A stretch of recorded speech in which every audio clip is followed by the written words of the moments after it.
In this video, we'll be looking at Hess cycles and how we can use enthalpy of formation and enthalpy of combustion data to calculate enthalpies of reactions. So, in this past paper example, we have to use enthalpy of formation data to calculate the extraction of iron from iron oxide using carbon monoxide. So the first thing we need to do is to construct our Hess cycle, and when we're using enthalpy of formation data, we always have to draw our arrows up. So arrow up to iron oxide, arrow up to carbon monoxide, and arrow up to carbon dioxide. Now usually, if one of your products is just an element, then you wouldn't have an arrow, because an element that's in its standard state under standard conditions would by definition have an enthalpy of 0. But in this case, we don't. The reason for this is that iron under standard conditions, which is 298 Kelvin and 100 kilopascals, is in the solid state. And in this case, we have iron in the liquid state. So an arrow must be drawn up. Then what we need to do is label our Hess diagram. So I'm going to zoom in so you can have some more detail. So first of all, we add our enthalpy formation of iron 3 oxide.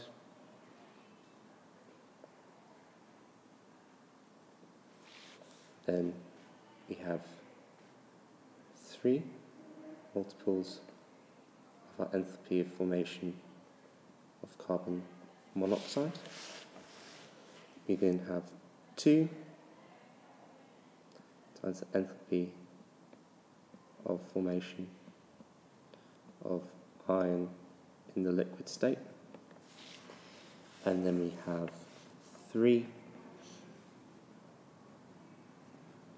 enthalpies of formation of CO2.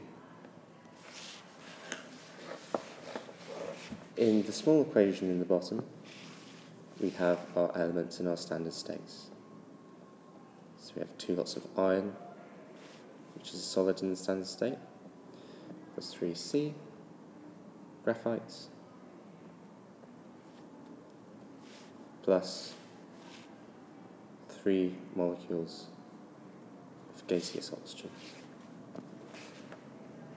Now we've constructed our Hess cycle, we can now perform our calculation.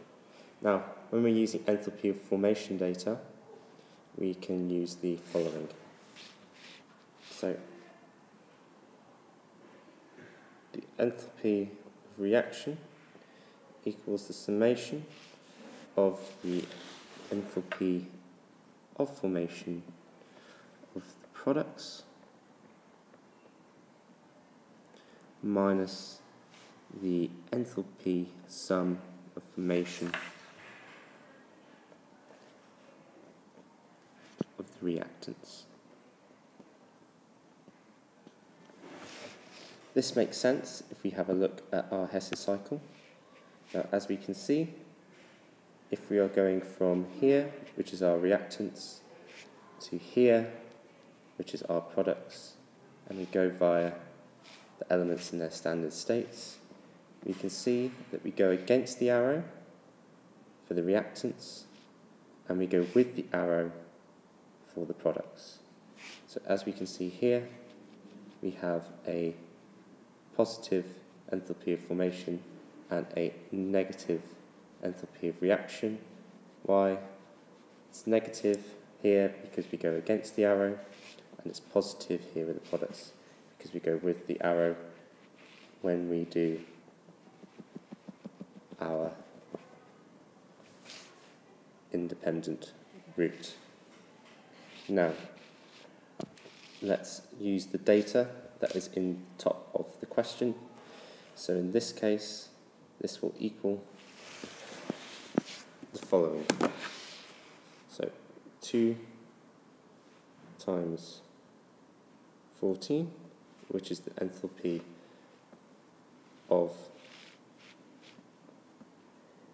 formation for iron liquid, and then we add 3 times the enthalpy of formation of CO2.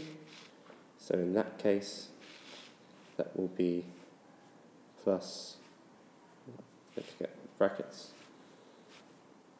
3 times minus 394. Then we take away the reactants, so that will be minus 822. Where does that come from? Well, that comes from the enthalpy of formation of iron 3 oxide. And then the final piece of data, we have minus 3 times minus 111. Now, that will equate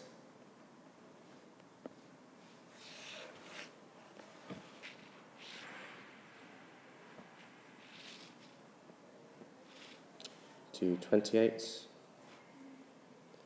minus 1182 plus 822 plus 333, and if you put that into your calculator, you should get a positive number, positive 1 kilojoules per mole. That is your enthalpy of reaction from the enthalpy of formation data.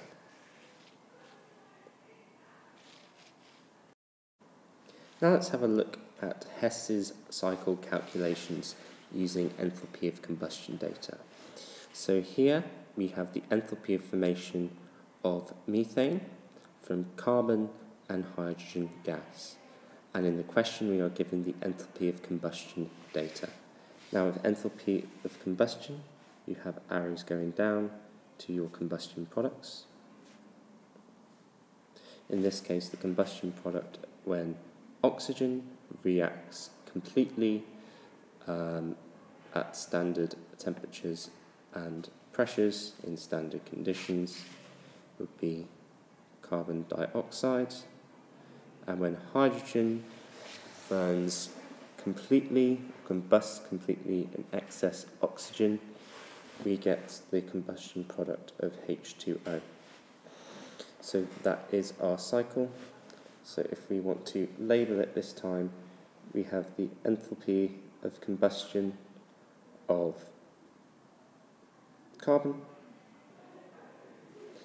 Then we have 2 times the enthalpy of combustion for H2. And then we have finally the enthalpy of combustion for methane, CH4. Now, with enthalpy of combustion data, it is the opposite way round to enthalpy of formation. As you can see, as the arrows are going down, our enthalpy of reaction will always equal the sum of the combustion enthalpies of the reactants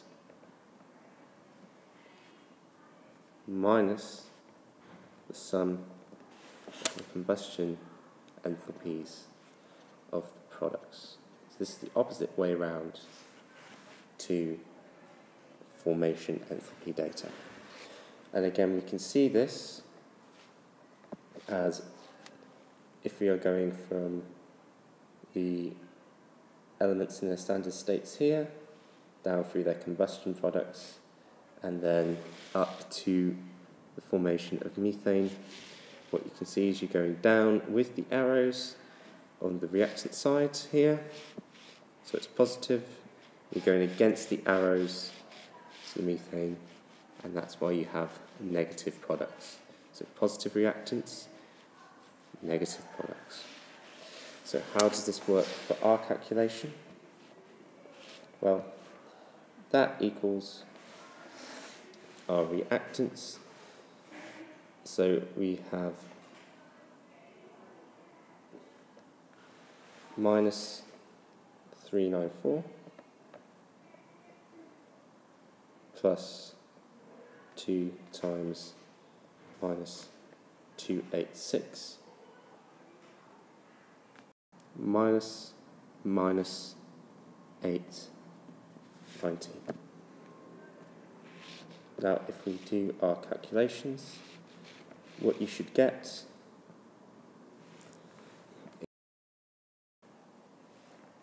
minus 394 minus 572 plus 890. Overall, that equals minus 76 kilojoules per mole.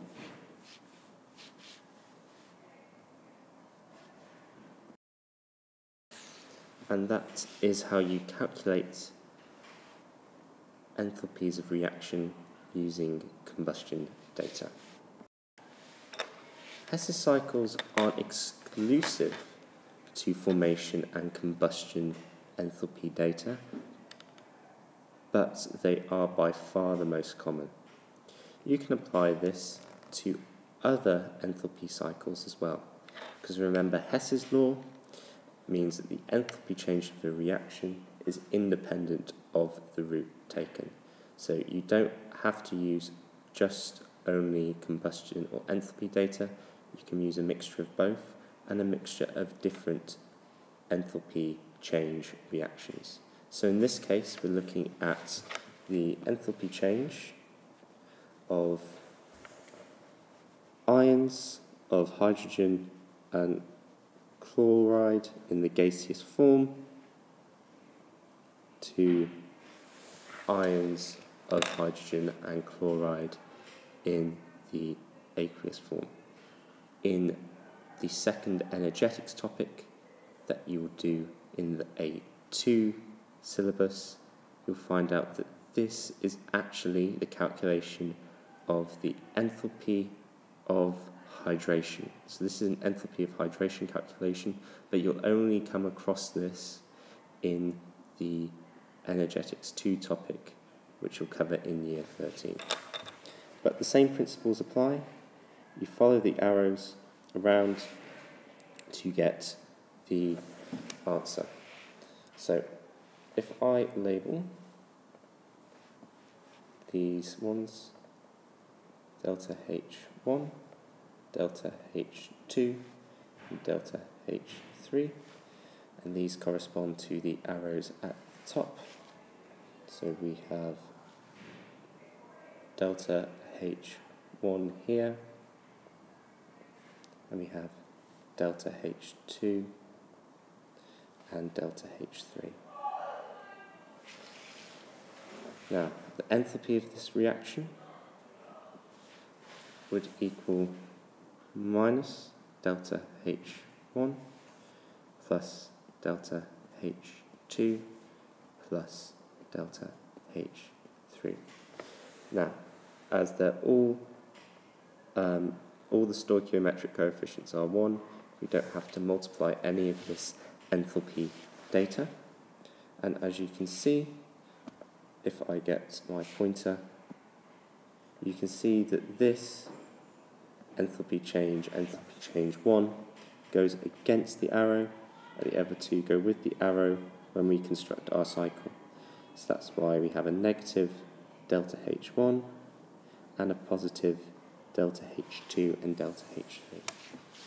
So if we put this into our calculator, we should find that minus delta H1 is minus 963. Then we have plus delta H2, and delta H2 is minus 432, and then we have plus delta H3, which is minus 75. if you put that into your calculator, you should get minus 41470 kilojoules per mole.